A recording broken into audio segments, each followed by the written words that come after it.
Greetings and salutations, young one. I'm doing well. Thanks for having me. This ought to be fun. I brought out my $200, suit for tonight with some DC Trinity love. I got my Batman v Superman pajama pants on here somewhere. You can't see them. There they are.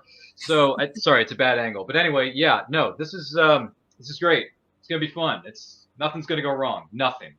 We can only go up from here, guys. It's the last panel of the night. You know what? The executives at TMF, the Multiverse Fundraiser, they saved the best for last, Kelly. And I'm proud that you did that. This is a great way to end a Saturday. Am I right? Why would you say nothing's going to go wrong, though? No, we're going to be fine. It's nothing. This is a walk in the park. It's just a walk in the park. At least it's not Jurassic Park, because we all know how that movie ends. So we won't run into any Dilophosaurus's or T-Rexes, anything like that. No, Spielberg won't allow that. Very true. Well, I'm going to drop myself all out and bring Clyde in. Cliff is not here yet, but I'll bring him in as soon as he gets here.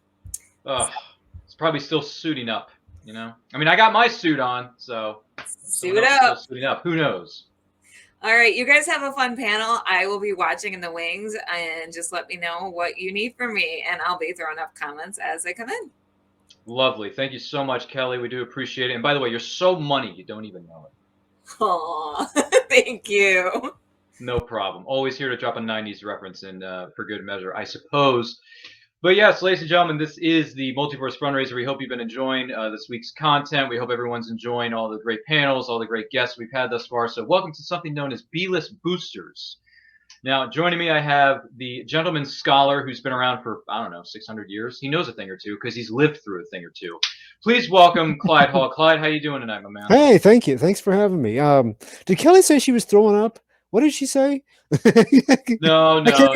She said, I'm going to throw up and I'll get back with you or something. No, I think she was referring to throwing up comments. Okay.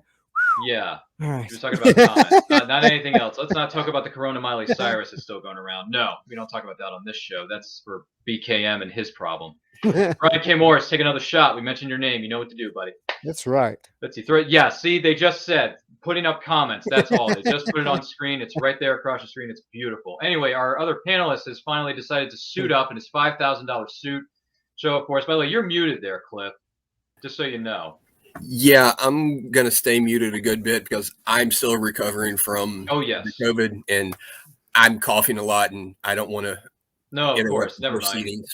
Just wasn't sure if you knew that your mic was somewhat muted, but that's fine. Completely understandable. Cliff is here with us. Thank you so much for being here, Cliff. We do appreciate it as we go throughout the course of the night. So with B-List Boosters, what does that mean exactly? Well, what that means is we're going to be talking about characters that may not be in the most popular of lexicons. We're not going to talk about the Super Loops or the Batmans, the Wonder Womens, the Flashes, so on and so on and so forth. Lex Luthor, Lois Lane, Jimmy Olsen. Do you see a pattern here, Clyde? I do. There might be a pattern, but still, I digress. So we're going to talk about the characters that may not be as popular, but we're going to give them some love. We're going to give them some respect. And you may learn something new tonight, because if we've learned anything about the Multiverse Fundraiser, it's going to be educational. So with with that being said, we asked our panelists to come up with 2 to 3 characters that they believe are B-list type characters that they want to educate us about, tell us about, maybe where you can find them, maybe how you could be introduced to certain characters along the way. So we'll put it to you like that. So to kick things off, I'm going to go whoever's on my screen first. So that means Clyde. Who would be the first B-list character that you would like people to be introduced to? What do you got? Actually, I love the obscure. Yes. So I have gone to actually I have a D list because both of my characters begin with D. And my first character is a Dell superhero. He is called Dracula. Okay. So yeah, I got the second issue when I was a little kid, and at the time I went, "This is really bad. This is kitschy. This is weird. This is just," and yet the concept was really cool. So both of my characters today are concepts that were cool. I think they deserve a shot. I could see them being written. I have actually written one of them for a company and expanded on the original material. So I wanted to go with some things that perhaps nobody had heard of. And both of these also have some interesting backstories with the business. So if you're Dell Comics in 1966, you're the #2 comic book seller in the country, only behind DC, because you have the Disney contract. You're selling a lot of Disney, and you have clout.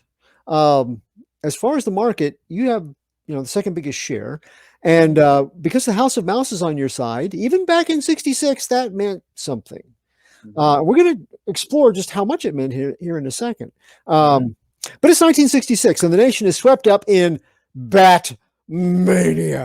DC has been bringing back superheroes in their comics in a new silver age of popularity, and their sales are rising. And upstart Marvel has used the same platform to establish a following as well. And almost every other comics company is trying their kind of superhero to find their own superheroes, even if they have to go back to the golden age and bring them back the way that DC did. Because the Batman TV show bucks are huge. Merchandising is, so Dell's not hurting, but they decide, hey, we shouldn't be left out. Let's have superheroes, but we'll do it the Dell Comics way. So, that means that let's spend nothing. Let's spend as little as we possibly can so that if it fails, we don't lose a lot. Well, they had done classic novels like Classics Illustrated profitably. That's not their comic, but they had done stuff like that because Classics Illustrated was making money. They could just offer it cheaper. And because classics usually have expired copyrights, so they cost nothing for licensing. And one of Dell's most popular novel adaptations was in 1962 with Dracula. Frankenstein had also sold well, the novelization or the comics adaptation of the novel. So clearly the key was making these monsters into new superheroes. And they came in the form of reimagined versions of both. And Universal, of course, they owned the Wolfman moniker, so they just used werewolf.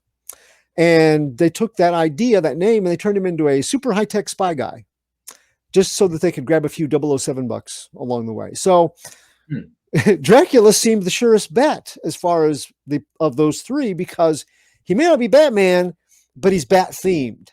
So issue #1 hits the stands just before Halloween of 66. It's written by DJ Arneson, pencils by Bill Fraccio, inked by Tony Tallarico, and maybe lettered by Tallarico as well. We don't know for sure. Solid enough prose, but no major superstars because journeyman writers and artists cost less. So before we dive into the main characters, a little perspective. Let's look at this cover and see if you notice anything odd about it besides it doesn't have DC or Marvel on it. See if you notice anything odd about that cover. 1966, keep in mind. Bit of the mask, maybe the outfit, maybe the wrong color, kind of resembles the Phantom or maybe Wildcat or something. True, and I figure they tried to distance themselves as far as making anything that would look too Batman-esque. No cape, no scalloped underarms or anything. But there's something more important. Where's the Comics Code approval stamp? I don't think I see it on this issue. Am I right? You're right. That's because Dell, being Dell, they had witnessed the Kefauver comic book hearings in the 50s and Dr. Frederick Wertham's indictment of the comics medium. And, they were there when the Comics Code Authority was adapted willingly by many publishers, and they all had to do it willingly. And Dell looked at it and went, yeah, no, we'll pass. And they got away with it because they instead decided to self-censor with a pledged appearance. And it just stated the Dell Code eliminates entirely rather than tries to regulate objectionable material. Just out the window.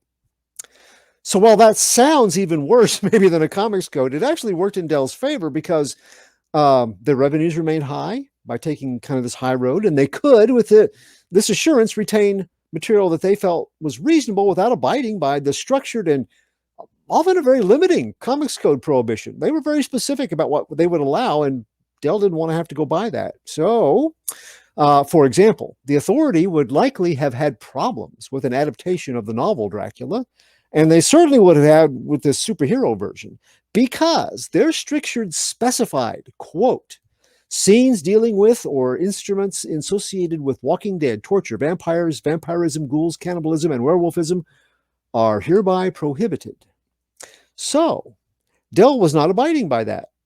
But they had made good their pledge, because their Dracula, Frankenstein, and the werewolf, they really did focus away from supernatural things or gothic horror and went with super science. So their Dracula is a modern-day descendant of the infamous Count, and he's inherited the Countship as well. He's a scientist working on a bat-derived healing formula, one which could help patients with brain damage or brain injuries. So despite the superstition surrounding his ancestor, a name the villagers still fear, where he lives, he's going to wipe that away by making medicine to serve mankind. Unfortunately, his test rod was accidentally mixed in with the Count's mineral water and turns him into a bat. Luckily, the serum wears off and he returns to human form. But a neighboring Stalin-like dictator sweeps in and seizes the country, including Castle Dracula. He is Boris Eval, E-V-A-L, and you can't make up the kind of names they came up with for Dracula bad guys. And he's determined that the castle is the perfect point for launching nuclear rockets, a project that he's enslaved scientists to turn into reality. And the castle is apparently the only place on the globe where you can launch missiles to all cities on the globe from there. So Count Dr. Dracula is invited to join his team, Armageddon, or die. So he feigns cooperation while secretly quaffing more serum so he can escape the prisoner work areas and go snooping around the missile site. The serum, the first time he turned into a bat, he just turned into a bat and it wears off very quickly. So he still has the serum, but, he's mainly a scientist. Well, there are millions of bats in the caverns below Castle Dracula. They were once part of Dracula's test animal reserve. They seem inclined to help him by distracting the guards, which is surprising because Dr. Dracula probably went through a lot of their friends and family making this serum, but they're helpful. He may have control over them. We don't know. But in his bat form, he has heightened brain powers and possibly echolocation abilities.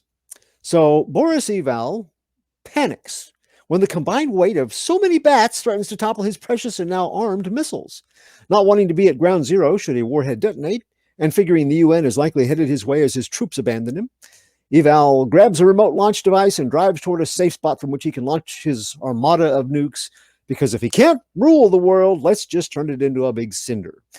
Bat-form Dracula flutters in front of his windshield, and Boris is freaked enough to take the fastest way down the mountain roadway right over a cliff. So Dracula finds the remote launcher, which conveniently fell out of the vehicle, and he disarms all the rockets. The second half of the book, Dr. Dracula assesses what's gone before. He no longer needs to take the serum in order to turn into a bat, because apparently the radiation in the serum, or the rockets, or both, have made it permanent now. So he wisely concludes, though, that even with bat form ability and superior senses and brain function, a kid with a BB gun could eliminate him whenever he takes wing. So he's no vampiric powerhouse. That means it's time to hit the castle gym. So in a multiple-page workout, which would eventually become the stuff of a 60-second training montage in any 90s movie,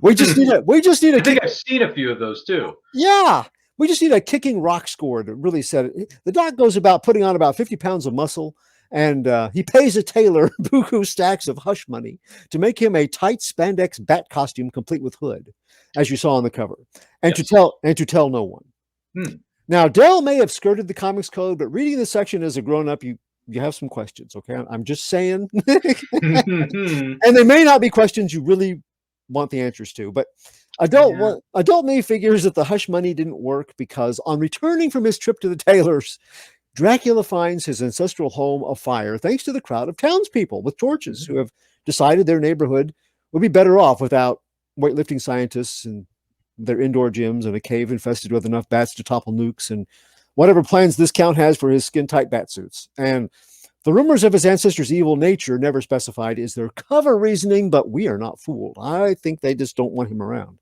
So, before the glowing embers of his torched heritage, Dracula swears to use his new powers and spandex togs to battle injustice, corruption, evil, and greed, much like the Phantom, as you said, in hopes that his example will inspire mankind. Apparently, he was really attached to that castle because it brought on this mission statement. So, in the following 2 issues, Dracula takes his ability to turn into a bat and his meta-human sight and hearing powers on the road, takes a luxury liner trip to the U.S. and adopts a new identity. He has to make up something quick, So he becomes Aloysius Ulysses Card, or Alucard for short.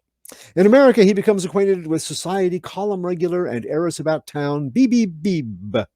That's B period, and the last name is B-E-E-B-E. B-B-B. So B.B. Beeb figures out Al's real identity as the superhero Dracula and becomes his lab assistant. It's not really a bad arrangement because she has access to an abandoned underground government radar installation and bomb shelter on her family's mountain estate.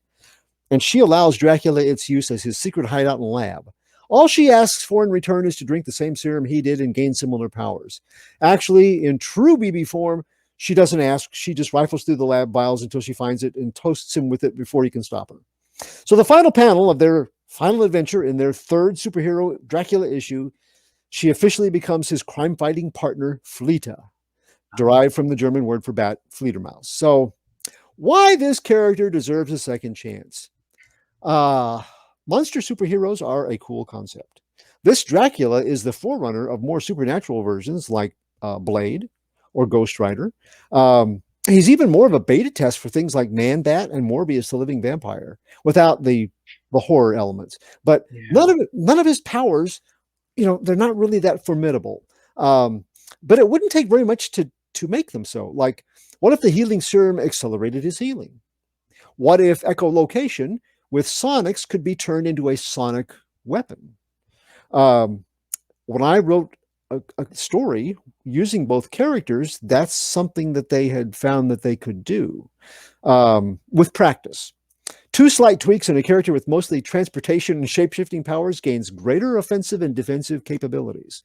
If the healing slowly increased until aging was no longer an issue, you got a match set of immortal crime fighters. So the initial stories, though, they were very, very Ed Wood. Yeah. They're kitsch like much of the 60s fare, but stuff that was just as silly has been reinvented and reworked in later eras to become worthwhile characters with varying degrees of seriousness. If they were left in the 60s or 70s for a setting, imagine the characters of Alucard and BB being like science savvy John Steed and a high society Mrs. Peel. Even as a nostalgia piece, there's a glimmer of promise in this material, I think. Now, I'm not alone in my belief because different companies have done updated versions. The first one being a crossover of the Dell Frankenstein and the Dell Dracula. Yeah, it's a nice, beautiful cover, isn't it? It's a nice cover with the coloring and stuff. Yeah. There Yeah. it is. Very nice. Yeah. And this was Celebration brought this out back in 2015. I really liked it. And the folks I did work for, it's indelible, and they have taken all the Dell characters, these and others too, and reworked them into something. Some of them are set still back in the 60s. I kind of like that, but they have done both text and comic book versions that expanded on them. And so there's still some life in these old undead, not horrific monster characters. Clyde, could I ask a question real quick? Sure. Aside from just how awesome is the Silver Age, just all of that, seriously. But was he one of the characters that Alex Ross picked up for Dynamite's Project Superpowers? Because I swear he was in the back in one of the sketches. I didn't remember seeing any of these guys. Which now people are treating them like they're public domain. I heard a few years ago that there's kind of a question about that. Nobody's ever challenged them on it, but it may have been that they just weren't certain, so they rather than make a mistake, did not. But I don't remember these characters being in that. And I looked very closely at each of the Alex Ross groupings to see who all was included, but I don't think so. Good question, though, Cliff. Thank you for bringing that up. And also, anyone who mentions Alex Ross, you're a friend in my book. Alex Ross is the freaking man. That's right. So, anywho, someone chimes in the chat here. Lauren's asking about Music Meister and everyone's thoughts. Music Meister. Any thoughts, Clyde? I love a good song, so a villain that can bring the music, I'm okay. I'm for. Any thoughts on that one, Cliff? I was more of a fan of his until my children discovered the Batman Brave and the Bold episode with him in it. Jeez. And I watched it 200 times. think that's where I may have heard of that character once before. I think that's where I first met that character, maybe. But my name is Batman, or what? It's just I don't know what's going on. Something weird is going on in that Batman. I'm like, Batman doesn't sing. Doesn't sing. What are you doing? Doesn't make sense. Anyway, listen, creativity. It goes a long way. Let's just be honest here. But my goodness, Clyde, thanks for bringing it. And while you were describing the story and characters, I did get some Blade and Morbius vibes from the story that you were telling. So I was thinking, reminds me a bit of the, the Blade stuff, a little bit of Morbius, even though the Morbius film, I believe, has been delayed, but I think it's coming out later this year. I'm not sure. Jared Leto led film. We'll see how that goes. The first trailer looked a bit intriguing, but then again, we've seen great trailers for not so good movies. True. So, very true. And we've also seen the reverse of that. We've seen bad trailers for good movies. All you need is kill. So, you see what I mean? It happens, TC. Just saying.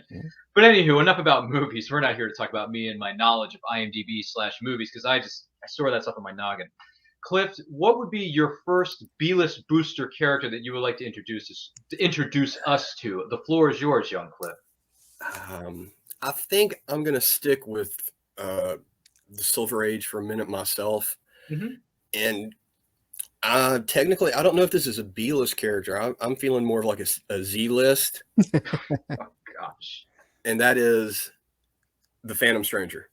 Oh, yeah. Yeah. I've always been a big fan of... My camera's going the wrong way. Of course it is.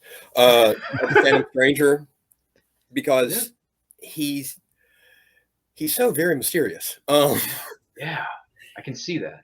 Yes. I don't know, when I was growing up, I saw a lot of my cousin's Silver Age books, and he was there, and he just showed up and was like, hey, I know everything, but I can't do anything about it. So here, you fix this problem. And as more time went on and I read more of his book, more stuff with him, and ooh, that's a great cover right there. The producers, thanks for bringing up that cover because that is ridiculously good looking. Yes, that was actually the book I was looking for this, but I ran out of energy from coughing. Oh, but wow. I want to read this now. Alan Moore wrote issue 10 of the Secret Origins from DC Comics, and usually Secret Origins was 2 characters, one Golden Age, one modern. But they just did 4 stories about the Phantom Stranger. Oh, geez. And all 4 of them told a different origin. Yep. Oh, wow. In one of them, he was a fallen angel. He did not choose sides when Lucifer was cast out of hell, cast into hell. In one, he was a guy that forsake God for his family dying and was never allowed into heaven. In one, he was the wandering Jew from Jewish folk tales. Oh, wow. And in the last one, it was like he was stuck in a time loop where he came from the end of the universe to the beginning and was constantly trying to, they didn't say save things, but he was there to bear witness the whole time. So he was like a more effective watcher. And then as time went on, they said he was Superman and Wonder Woman's kid from Hyper Time. Whoa. Anyone remembers Hyper Time? That was Mark Waid. And unfortunately, he was Judas for a little while in the New 52, but we're not going to talk about that. But it was just, and the fact he went through so many changes when he first was introduced, he's technically is the first Silver Age character from DC because he came out 2 years before Barry Allen. Ooh. He was just your average dude in a hat and a cool medallion for no reason, solving supernatural crimes where it was just a guy in a costume like Scooby-Doo. And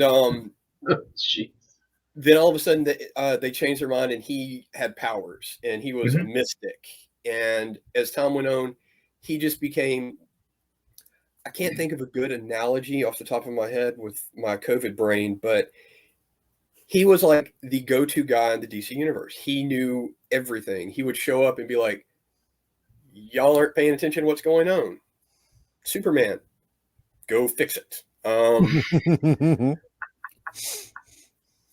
then again, I'm going to talk a lot about Alan Moore because he changed so much in DC over the years. Alan Moore got a hold of him in Secret Origins, and he brought him into Swamp Thing a lot. And Neil Gaiman in Books of Magic. Ooh, Which, if any of you guys have never read comics, you would know this is Harry Potter. Yeah. Except it predated, didn't it? Yes. Yes. And someone made $1 billion off of it for Time Warner, so they don't say anything about that. Why? Interesting. And he became this, like, on the same level as the Spectre in the DC universe. And the little hints that are always dropped, like, you know, when he was trying to help Swamp Thing save Abby Arcane from hell, he took him through heaven and hell, and it was like he would get to the gates of heaven, and they're like, you know, you're not allowed to come in here, and but they never told you why, so it was always like, what did this dude do? And it was just always so fascinating to me. You had this character that, reading what he does, he could literally rewrite the universe if he wanted to. But by whatever happened to him, he's bound not to do anything besides just watch. And I always was just drawn to the character. And I don't know. I like the Phantom Stranger. Plus, he wears a fedora, so that's cool. Yes. I love fedoras. I wear one myself in my cosplaying as a certain archaeologist from the 1980s. So I like that fedora that he wears. I also like fedoras a lot. I mean, Humphrey freaking Bogart wore one in almost every freaking movie that he was in. By the way, Bogey, we miss you, buddy. You're awesome. So yes. Yeah, the Phantom Stranger, I'm actually, what was that? Ryan's Indica. Thank you. Yes, my Epic. costume is perhaps epic. And if you want to know more about that, you can find that on my Instagram. Hashtag always promote everyone's projects. So even so, the Phantom Stranger kind of reminds me a bit of Constantine mixed in with Dr. Fate, and also, who's the other character I was thinking of a moment ago? Oh, The Question. Yes. Kind of reminds me of those three characters, kind of a bit of a mix together. Like, let's put these ingredients in this soup and see what comes out. So that's kind of the vibe I'm getting. But I think I've heard the Phantom Stranger across my desk maybe once or twice as I was growing up as a wee lad. I don't know. Maybe I'm an adult now. Who knows? I never really grew up. But doesn't anybody? But the Phantom Stranger and a different iteration of Dracula. I wonder how Bela Lugosi and Boris Karloff would feel about this iteration of the character. Well, if they ever come back to life, or, you know, hey guys, if you're up there and you're hearing us, we want to hear your take on this. Let us know in the chat, ghost-wise. But still, I digress.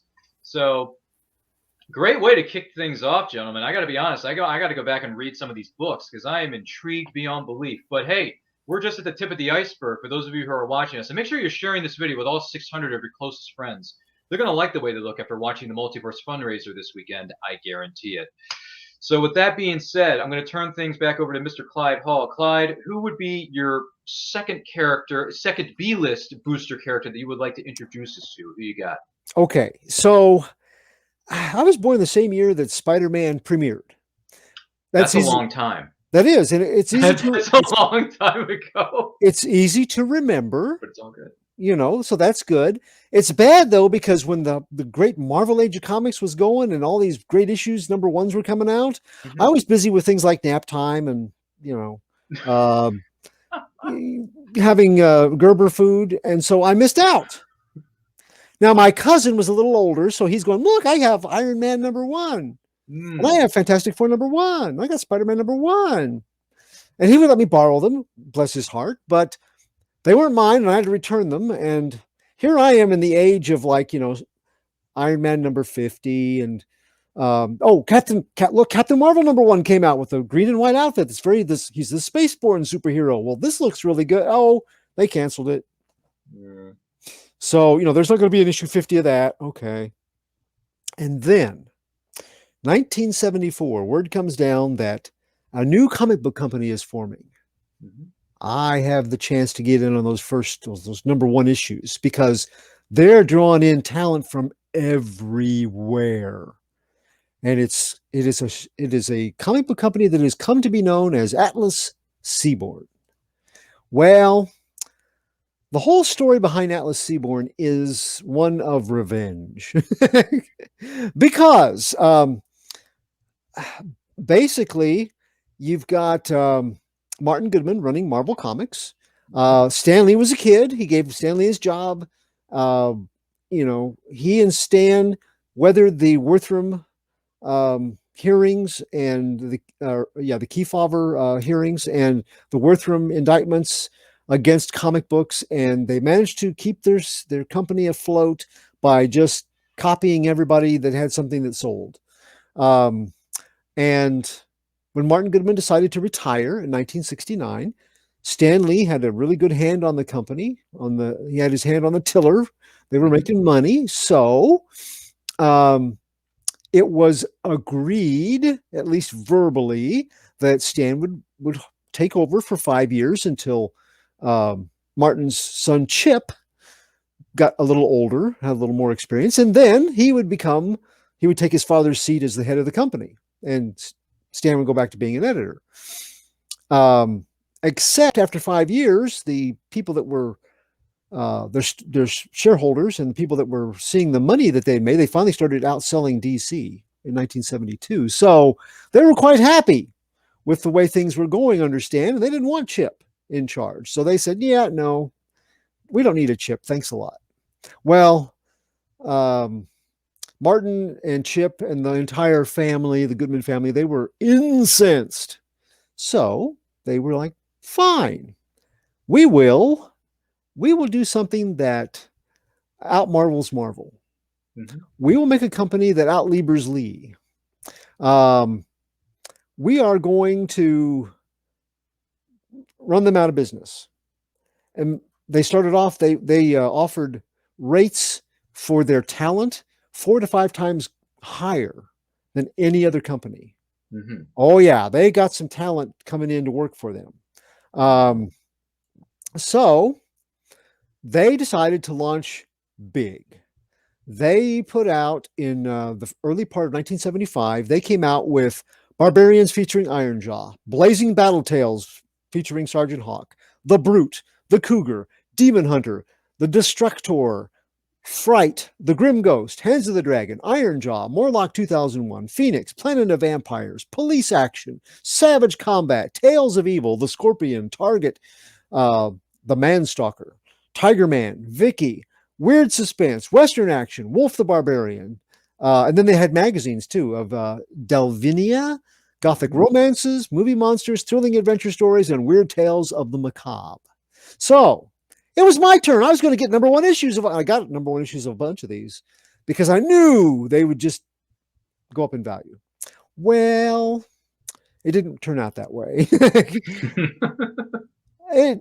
Most of them reached 4 or 5 issues and then they folded because the rates that they put out for people they could not maintain without a lot of money coming in, and they had distribution problems. They never really thought about Marvel and DC had hacked out a deal with distributors, and they could kind of curb how widespread your books went. That hurt them. So now they had made some deals with creators so that they could retain rights. That was groundbreaking. The bad thing was, although they had groundbreaking rates, groundbreaking agreements with creatives, they had the old Martin Goodman way of, hey, look, go out, find what the other companies are making $1 on. We make something just like it, as close as we can get without being sued. This is why they had things, and everybody did this. It wasn't just him, but they were not ashamed of it at all. Homer the Happy Ghost is Casper, not done well. It's just that simple. So they made a character that I always thought was the best of all these amalgams. They made the Destructor. Ooh, nice cover. It is. It could be a Marvel cover, and it could be a Marvel character, really. It's not too shabby. Nice looking suit.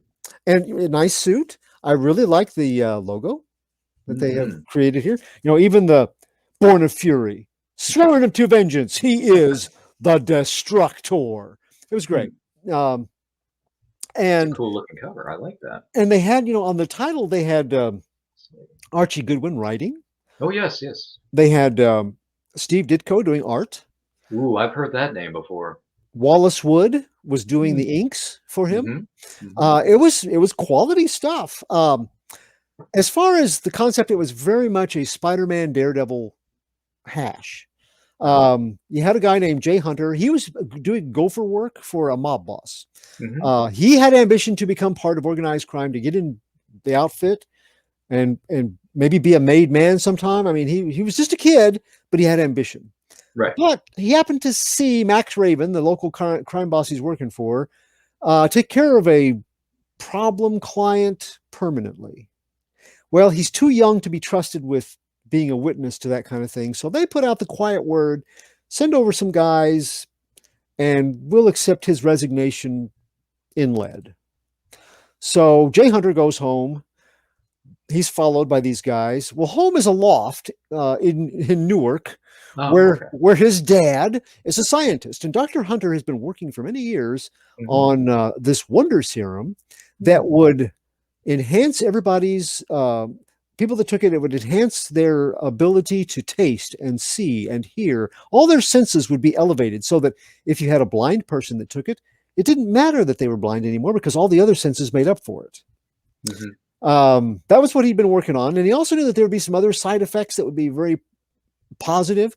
And he even had this warped idea that if you gave it to a normal person, it would do this to them, and they would be like a superhero. They could wear a costume and go out and fight crime, and it would be the best field test of a new serum wonder drug ever. And he really wanted his son to be like the guy to do this. And he talked to his son about it. Well, Jay's not real happy because dad has spent all of the family's money and time making this junk that's never worked. But as he goes home, the doctor is there going, I finally perfected it. It's ready for human testing. And he's like, Dad, you're barking up the wrong tree. I'm making money. I don't want to, whatever kind of idea you got for a superhero thing, guy, the American way. No, it's not me. And then, of course, these hoodlums come in. They knock on the door with a lot of lead, and they kill both Dr. Hunter and Jay. Mm. But Dr. Hunter is clinging to life, and Jay is mortally wounded as well. And he takes the serum over and administers it to his son. Mhm. So police come, everybody's dead. They call the ambulance, and all of a sudden Jay wakes up. He's not dead. He's only mostly dead. And they take him to the hospital, and he pulls through miraculously. Nobody understands how, but it's because he has this serum coursing through his veins. And his dad sacrificed himself to let Jay live. He understands how this has happened. Well, the Max Raven, the mob boss, is not real happy. He's like, hey, this kid pulled through. I thought you said he died. Well, should have been dead. Go make sure this time. So Yeah, the chat says mostly dead is partly alive. right. That's what the chat just brought up. That's right. So they send over another hit team. He's back at the loft, having signed himself out of the hospital. And in getting away from these guys, he finds out he has super agility, elevated strength, leaping ability, plus regeneration. In addition, the abilities his father expected. Like he can, his senses are off the charts. He has analytical smell and taste. He has got directional hearing, hypersensitive touch, and telescopic vision. Later on, he would have an energy blast, like a bioelectric thing, perhaps a natural ability. We don't know, but very guilty over the sacrifice of his father. He decides, and he also finds where his father, he didn't just talk about it, he made an outfit in his son's size. The blue and red outfit you saw. So he decides, yes, for dad, I will do this. So, and he's hung around with these hoods. He knows all of Max Raven's businesses. So he goes warehouse by warehouse, illegal drug den by illegal drug den, and shuts him down. And they start calling him the Destructor because there's nothing left standing when he's finished. So, and he calls Max Raven going, I'm coming for you. Yeah, it's a matter of time. And so this convinces Max to pony up and hire a guy that is only whispered about, a consummate hitman called Slaymaster. So Slaymaster comes. Slaymaster almost does Jay in, but he gets the better of him, and he becomes his ticket to get a conference with Max. And Max, he's about to reveal, and he's got Max where he wants him. He could kill Max, and he decides it's just not the way his dad wanted him to play it. And then he hears Max's men coming back, and they are not happy because of all the destruction of his crime business. So they kill Max, and then they leave. And while Max is dying, he comes out and shows him who he is, reveals himself. So in the subsequent issues, he makes this vow in front of his dad's grave that he will continue the work that he began because he knows how crime works. He's been there. He's done that. And he gets in as a limo driver for underworld figures, and he collects information on their business dealings in his cover identity. And then in the shadows, the destroyer descends and takes them out from the inside. So why he's a good hero? I love that concept. I love the idea that a guy learns about the business and then takes it out because of the information he's gotten from being around them. And it has kind of a Breaking Bad and Goodfellas. There's a vibe like that I think it's very cinematic. I think that would be, it may have been done before, but I think it has potential. I think it's got legs. The costume, a little tweaking to modernize it. It's a pretty good costume. I think the concept, you could put it back in the era that he was in the 70s if you wanted, but I think you could probably modernize it. Now, in 2019, Jay Goodman, the grandson of Martin Goodman, took the rights, worked with another company, and they sold the film rights to Paramount. Oh my.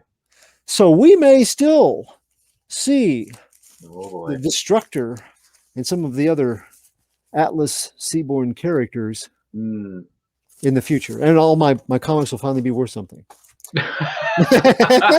Is that they weren't worth something already? Come on, get with me here.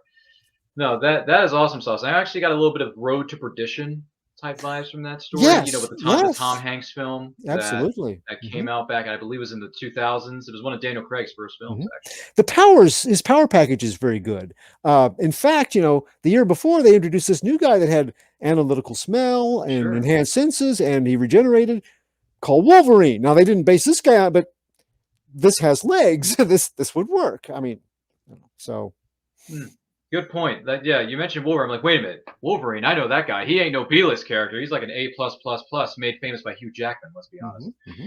But just saying, great story, great character. Look forward to seeing where they take that character and that series of characters moving forward with the Destructor. The first time I heard that word, the Destructor, was in a little indie film called Ghostbusters. Where that voice overhead says, "Choose the Destructor." And I'm thinking, that's a bad thing, isn't it? No, I guess the Destructor could be a good guy or a bad person or a good person. Listen, I haven't seen that movie in a hot minute. I may need to sit down and rewatch that 80s film. But anyway, Mr. Cliff, who is the second B-list character that you would like to introduce us to? I'm going with this one because I promised Kelly I would. When you make a promise to that one known as Kelly, you better keep it. Yeah, she's holding mine and my wife's drunk comics episode with her hostage. So, oh, geez. Okay. Let's see how this goes. I guess he's still considered B-list. I don't keep up with stuff too much anymore, but Etrigan the Demon. Jack Kirby, I've heard that name before. Glenn B. Fleming just has a book and a documentary coming about that young gentleman. Oh, by the way, it's coming eventually. I need time to edit his Phoenix Sisters cosplay. Okay, referring to that drunk comics episode. Yes. Okay, cool. Yes. Thank you for bringing that up, producers in the back. And thank you, producers, for doing such an excellent job tonight with bringing up the comments and the imagery and all that jazz. We cannot do this without you. Don't worry. Your check is in the mail starting on Monday morning at 9 a.m. But even so, Cliff, what is the name of this character again? Etrigan the Demon. He was created by this Jack Kirby guy who... Yeah, I may have heard the term. Created the Marvel Universe. Kind of a big deal. Ooh, yeah. Okay, this one. Okay, now I know who this character is. Gone, O form of man. Rise the demon, Etrigan. Like he rhymes stuff or says stuff frontwards or backwards or something like that. Yeah. Yes, Etrigan the Demon. Jack Kirby created him in 1972 because he was mad at DC. They wanted him to do. They wanted him to do a horror title, but he was writing the Fourth World books at the time, and they said, no, you have to make a horror character. So he made basically a takeoff of Prince Valiant. Etrigan. Jason Blood was just a rank and file knight under King Arthur, and he was bonded with Merlin's half-brother, the demon Etrigan. And he was around fighting in Camelot, and then he fast forward to the 1970s because of course you do. And he was just your standard fill in the blank. I'm a superhero, but I'm really a monster character. Fighting such great villains as Clarion the Witch Boy, Wow. who is an awesome character. I don't care what anyone says. And he was basically just Jack Kirby's imagination for a little while. And then when Jack left, because he wanted to write more of the Fourth World stuff, and he called it the Eternals at Marvel. Oh, he's was a Phoenix Sisters cosplay chimes in and says, "I think that Jack Kirby kid might be able to make something of himself if he tries hard enough." Or at least his corpse now. Sure. And then Etrigan just kind of floated around DC until, again, Alan Moore brought him into Swamp Thing. And all of a sudden, he became a rhyming demon. And the hierarchy of hell, apparently, if you are a rhymer, you're almost like you're above a general. They don't actually call you like a Duke of Hell for some reason, because I don't think they would let him. But yeah, so he had this upgrade in power, and he and Jason Blood became they were fighting each other. They weren't just coexisting any longer. And the rhyming thing was like, it was something different. It was neat. And over the years, it's either handled really, really well, or it's handled really, really bad. Or your name is John Byrne and you ignore it altogether. And I keep going off camera. I'm no good at this professional stuff. It's okay. It comes with practice. Yes. This is an interesting image. Yes, that's Clarion the Witch Boy. Ah. Yes. But where's Tickle? Exactly. Yeah, his Tickle, his familiar that was a little cat that turned into a giant werebeast. Willikers, that's a lot. Yeah. And Etrigan is... DC has a love-hate relationship with him. Sometimes he's like at the forefront of everything. It's like, if it says supernatural or something, oh, here's Etrigan, look at him, here. And then at other times, they don't know what to do with him. Like in the mid-90s in his book where he ran for president. I don't know, but it was just this. He was a striking visual. The red cape and the I'm terrible at this camera stuff. And the yellow skin. It screamed Jack Kirby. Yeah. And he never walked upright. He was always hunched, so you never got a feeling of how big he was. But you knew when he got mad, something was fixing to happen. And I don't know, it's just always such a great character. And wow, that is a unique cover, I must say. Yeah. Yes, I actually whiz. Very patriotic. That's what they were going for. 4th of July, anybody? I had it. There it is. They beat me. Look at that patriotic thing. I'm running for president. Vote for me. No, don't. We've done worse. Well, yeah. But yeah, and it's just, I don't know, in something about that love-hate where sometimes he's there and then they like put him in a drawer somewhere, it always made me feel for. It's like, you could do something with this character. You don't have to always just put him in the drawer until you think of something scary. It's not your fault Garth Ennis got a hold of him for 10 years, but he was just a great character. The rhyming thing, outside of Alan Moore, I think James Robinson in Starman, every time he used Etrigan, used the rhyming and the supernatural elements better than pretty much anyone else. Agree. Etrigan's one of those characters that, even though I have every issue of his ongoing when they put one out, he's not a main character. He is a B-list character. He shows up in your book. It's awesome. Make a miniseries with him. Great. Put him as a baby in an episode of Justice League Unlimited and have Jon Stewart have to change his diaper. Yeah. Yeah. And it's Dear great. heavens. Yeah. It's great. And I love Etrigan, and I mentioned him and Kelly said you have to do it. So now if you ever get a chance to play him like with a tabletop role play game or online, I got a chance to play the character a couple times as a non-player character to support the staff. Find out first if it's the rhyming version or not, because that's a heck of a role play challenge. I'm not a poet to come up with those rhymes. But if you get a chance, do it because it is a fun character to play. Yes, and he his rhyme. No one, very few people know this if they haven't actually read his comics. His rhyme to turn into Etrigan is not the thing everyone knows. The "Gone, Gone, the Form of Man" is actually this long poem, and they just shortened it over the years.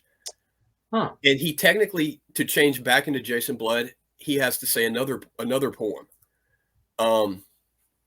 Yes, he has to say, "Be gone, oh Etrigan."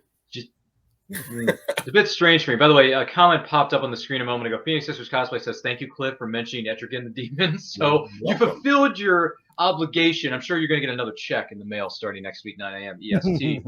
But I hope so. I hope so too. We could all use some checks with a lot of zeros behind them. Am I right, folks? Get me some. We need some money. Anywho, that's not about that. But I will say this though, Etrigan. I was introduced to him during the JLU animated series. He was on there a couple of times. He chimed in here and there. I believe he was on during a few episodes where Superman was battling Darkseid and all the other stuff that was going on. And then I think also Etrigan has also appeared in some of the DC animated films that have been direct to video, if I'm not mistaken. Yes. I think the character is fine, but for me anyway. And listen, this is open to interpretation. That's fine. For me, Etrigan's always kind of a bit of a comic relief character. Like he pops in, does some rhymes, does something crazy, beats somebody up, somebody hits him over the head with something or whatever it is, and then he just walks off. I'm kind of thinking to myself, comic relief, anyone? I don't know. Maybe I'm wrong. Valerie needs money. Yes, she does. And the link to where you can donate is across the bottom of your screen. Links are here. I'm sure the links are going to be up on our social media channels as well as the description of these videos, respectively. Hope please. Feel free to donate. Do yourself a favor, donate, chime yourself into some of our giveaways because we have 40 freaking prizes to give away. 40 prizes. How many conventions can you walk up to and say, "Yo, I want to participate in your raffle. What do you got?" Yeah, we got like 3 or 4 prizes, but that's about it. No. We go above and beyond here at the Multiverse Fundraiser. We got 40 plus, my friend. Cliff coming in clutch with the demon knowledge says Wade's World. Wow, that's a play on words of the 1990s if I ever heard one. Exactly. But I dig it. So yeah, Etrigan the Demon. Okay, fair enough. May have to check out some of the comics somewhere down the line. But great characters. I'm intrigued all the way through. I hope that we've, introduced you to some characters you may not have heard of before, maybe learned about them that you may not have gotten the chance to do so. Lots of great prizes, says the one and only Keisha Acuff. Now listen, Keisha, you are the strangest, bizarrest person I've ever met in my life, but we love you to pieces for it. So Keisha, you be you, superstar. Just keep doing what you're doing. Sorry, don't mean to go off on a tangent about Keisha, but she's kind of cool. But anywho, look forward to learning about these characters. Maybe they'll get translated into a TV series, maybe a movie series somewhere down the line. We don't know. Oh, look, our lovely producer who's been sitting backstage for 18 hours today with loads of coffee, loads of Red Bull, loads of stuff that gives you wings, loads of sugar, maybe some Dunkin' Donuts, because America runs on Dunkin'. Maybe Kelly does, maybe she doesn't. I don't know. But this has been a great panel. It's been great to be here. I hope we introduced you to some characters. And by the way, go out, check out these comics, support your LCS, local comic shops, get on it. All the comic stuff is out there. It's a beautiful thing. And as a t-shirt that I own once said, life is better when reading. And I think our producer over here, Kelly, would agree. Kelly, do you agree with that sentiment? Absolutely. Kristen runs on the souls of her enemies. Wow, that sounds a bit deep and dark. I don't know if I want to meet that person in real life, but who knows? Piss her off. I know. I'll try not to get on her bad side if I ever cross her paths at a Comic-Con somewhere down the line. I don't know. So any parting words, gentlemen? What do you think, Cliff? Any final thoughts you want to chime in on? Thank you for having me. For coming. I think it's fair to say, Cliff, you're just happy to be here. I'm happy not to be laying in bed coughing. Cliff, yes, get and better. we're very happy that you are recovering from the Corona Miley Cyrus, because the last thing we need is for this thing to keep on going. So Corona Miley Cyrus, get the frack out of here, because we never want to see you again. And Brian K. Morris and all the folks who started that word, Corona Miley Cyrus, thank you, Brian K. Morris. Take another shot. Get it out of here. Any parting words for our lovely audience here tonight, Clyde? Well, first, Cliff, thanks for coming and being part of the show, because yeah, man, you weren't feeling 100%, and you still came in and delivered. Stuck it out, man. You're a trooper. Etrigan, man, and the Phantom Stranger. Yes. My geeky little heart is happy. Thank you so much. That makes me feel good. Thank you. Yeah. And thanks for having me, Ryan. Great hosting job. Yeah, I hope I did a good job and didn't mess this up. Yeah, you did well. People can find me at Comic Book Spectrum every Thursday night. Brian K. Morris, take a drink. Yeah, take another shot. Take another shot, BKM. Brian Rodman and Yeah, Rodman. Eric Hawkins and I get together and we review comics. And this coming week, I have my comic book review jobs have kind of exploded here in the last week. So I'll be telling people more about that on the show next week. So tune in for that every Thursday night at 5 o'clock Central, 6 p.m. Eastern Time. And if you want to follow me, I'm on Facebook at Clyde Hall or Radiating Positive Vibes with author Clyde Hall. And usually we put up a daily post of some sort, and we also put up comic reviews, although I may have to stop doing that because I have a job doing that now. So God. Congratulations. I'm so That's excited awesome, for you. man. Congrats. It's a new year, Thanks. new adventures for Clyde Hall. Giddy up, my friend. yeah. And you can always find some of my written work at Hey. Stormgate Press. Woo. Pulp Reality 1, 2, and now 3 each of those has my work in it. And you can go, if you go there to www.stormgatepress.com, you'll find all kinds of new pulp goodness. Yay. This young man, Clyde Hall, even though he's been around for 600 years, is such a great storyteller. I kid you not. Cliff, where can the good people of the interwebs find you online and everything you got coming up, Cliff? What do you got? I don't have anything coming up. I'm really boring. But Not with that Phantom Stranger knowledge you dropped on us. I know. I'm just saying. But if you want quality nerd stuff, my wife has her own Facebook page for it, Grayscale Designs,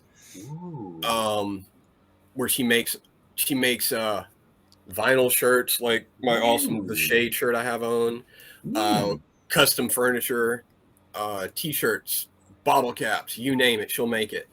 And my daughter has a candle and a soap making website. The Multiverse Fundraiser is a benefit for Oscar-nominated actress Valerie Perrine. Ms. Perrine is known for her roles in Superman, Slaughterhouse-5, Lenny, and so many more. We've teamed up with documentary director Stacey Souther to raise money for Valerie's medical expenses and other needs. Every donation and every post share gives you the chance to win super prizes.